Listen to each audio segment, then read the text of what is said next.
Siamo stati qui in quartiere Pertini solo pochi giorni fa, eppure non c'è mai pace, è stata occupata un'altra abitazione. Dopo essere già stati mandati via tempo fa, gli occupanti hanno pensato dunque di tornare in via Camporese e riappropriarsi dell'appartamento che nel frattempo è stato sigillato. Ieri pomeriggio prima hanno tagliato la lamiera della porta basculante e dopodiché durante la notte sono passati dalla parte opposta, che adesso andremo a vedere, e hanno scavalcato il cancelletto, hanno divelto una parte della ringhiera che era stata fissata e fino alle 4 di mattina sono entrati di nuovo all'interno dell'abitazione, creando dei danni spaventosi sia alla struttura, logicamente, che anche alla collettività, perché qui erano tutti quanti fuori, soprattutto gli anziani,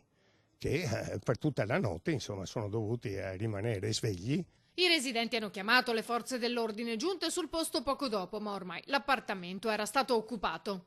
Siamo arrivati qui davanti all'appartamento al Civico 15, appena hanno visto le nostre telecamere dall'interno dell'appartamento ci sono arrivati insomma alcuni insulti, soprattutto alcune proteste. La donna che ha occupato l'appartamento con i 4 figli ha detto che non ha alcuna intenzione di uscire fino a che non le verrà data una casa. Vedete, c'è anche il cancello con ancora il catenaccio e il lucchetto.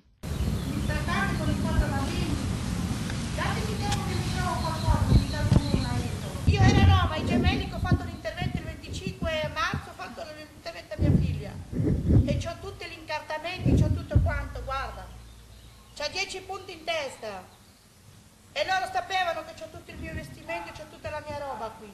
Non è corretto, però siccome non ho la possibilità di pagare un affitto, pagare la caparra di 2-3 mila euro, non c'è un terreno da farlo, se no non sarei venuta più a riaprire, se avrei avuto una casa da un'altra parte. Quindi lei non ha intenzione di uscire, rimane dentro? Io adesso non esco, non c'è dove andare con i miei figli. Non ci mettono nessun tipo di paura.